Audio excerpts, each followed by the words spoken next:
There are two big money sprint car shows this week, and we'll talk about which drivers are going where and some names headed west that might surprise you. Plus, things get dusty at Grays Harbor, but that didn't stop James McFadden. Drivers tune up at Huset's a first-time All-Star winner and much more today. Let's go.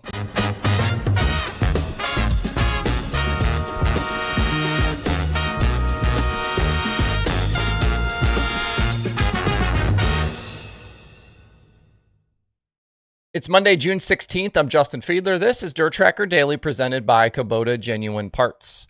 Pennsylvania Speedweek presented by Red Robin Gourmet Burgers and Brews is almost here. From June 27th to July 6th, the Keystone State is the place to be to see some of the best sprint car drivers in the nation battle it out on Pennsylvania's most iconic dirt tracks.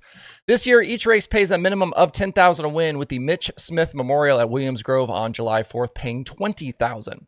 And new this year is the first ever Speedweek kickoff event on Sunday, June 22nd at the Lattimore Valley Fair. Come out and see your favorite drivers, get first dibs on buying the 2025 Speedweek t-shirt, and stay for an auction of racing memorabilia. In the heart of the PA Posse's home, Central PA's marquee event, Pennsylvania Sprint Speedweek, has a storied history of being the most anticipated week of racing. The coveted title has been won by some of the biggest names in the sport, including Fred Raymer, Greg Hodnett, Danny Dietrich, and Lance DeWeese. Can Anthony Macri make it 3 Speedweek championships in a row? A feat that has only been done by Fred Raymer. Bring the whole family and experience the most electrifying week in racing. Pennsylvania Speedweek, 10 nights, 10 tracks, one unforgettable experience. For more information, go to PASpeedweek.com or find them on Facebook and X.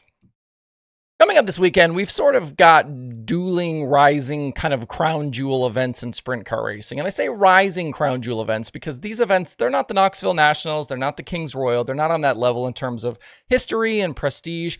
But I think both track owners have made significant investments in trying to get them closer.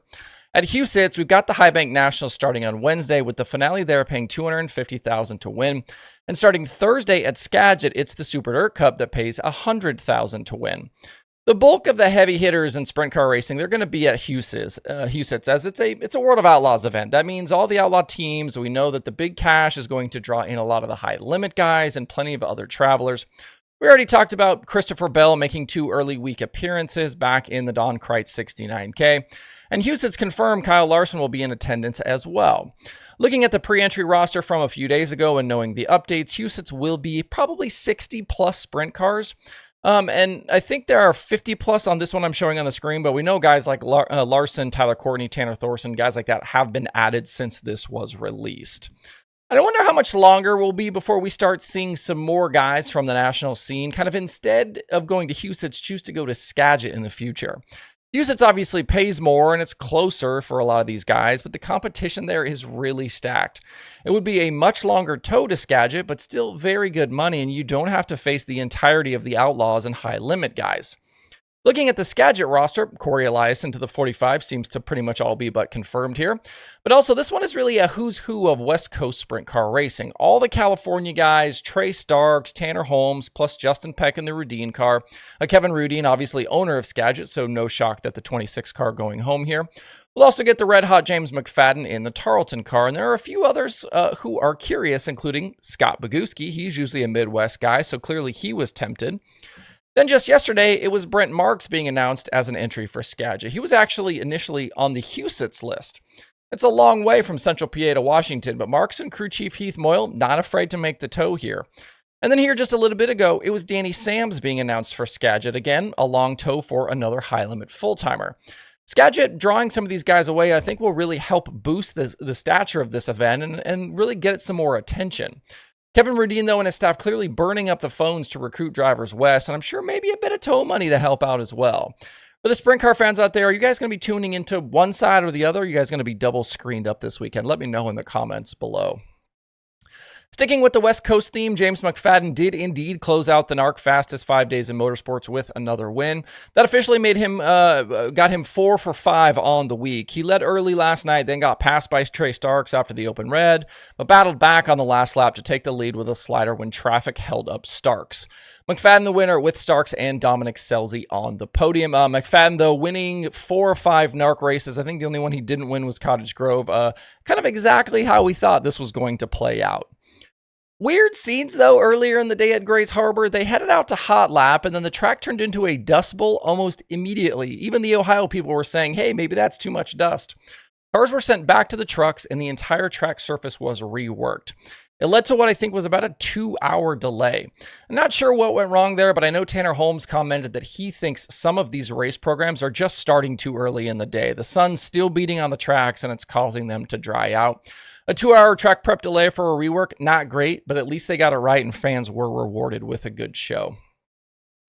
Up at Huset, some drivers getting in some last-minute laps with the normal weekly show there last night. We also had a last lap pass here with Chase Randall pouncing on Jack Dover after the white flag with a slider into 1 and 2.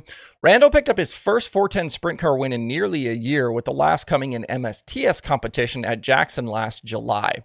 Dover second, Caleb Johnson third on the night. Last night's field also included Spencer Bayston, Ryan Timms, Chris Wyndham. Obviously, a lot of these guys getting some laps in before this weekend's, High Bank Nationals, trying to get those notebooks tuned up. Bayston's, though, crap season continued with another incident and a folded up front end. He was 25th and DNF'd, and that was after finishing 19th on Friday at Knoxville against the Outlaws, and then missing the Sunday feature completely while his teammate went on to the win. Bayston winless since Peevely with the Outlaws back in 2023.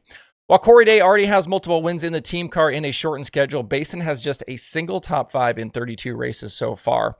He sits 8th in the high limit standings, and this Huset's week, it's going to be a tough one to try and bounce back, especially against that field.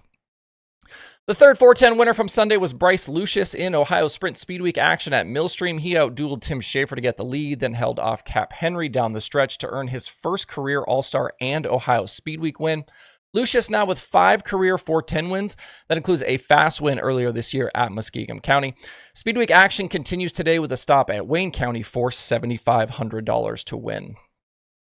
Sunday late model wins went to Jason Feger with the Summer Nationals and Gregg Satterlee with Appalachian Mountain Speedweek. Feger with back-to-back Hell Tour scores. He clinched the Week 1 championship thanks to last night's victory at Sycamore. No rest for the wicked with the Summer Nationals. They start Week 2 today at Wilmot Raceway. There's a reason why they call it the Hell Tour. Satterlee's App Speedweek win was at Bridgeport. He leads the championship there over Trevor Feathers. Late models at Bridgeport was pretty fun, and the cars look insanely fast there. Speedweek, though, won't technically end until July 11th when the rescheduled Selinsgrove race is set to be run. I had tipped at Briggs Danner on a top 5 run in that one as well in his dirt late model debut. And in Sunday sail panel action at Devil's Bowl Speedway, it was Matt Williamson taking down the short track Super Series win. He topped a charging Stewart Friesen and Felix Waugh. Williamson currently the North Region points leader, while Matt Shepard leads the South.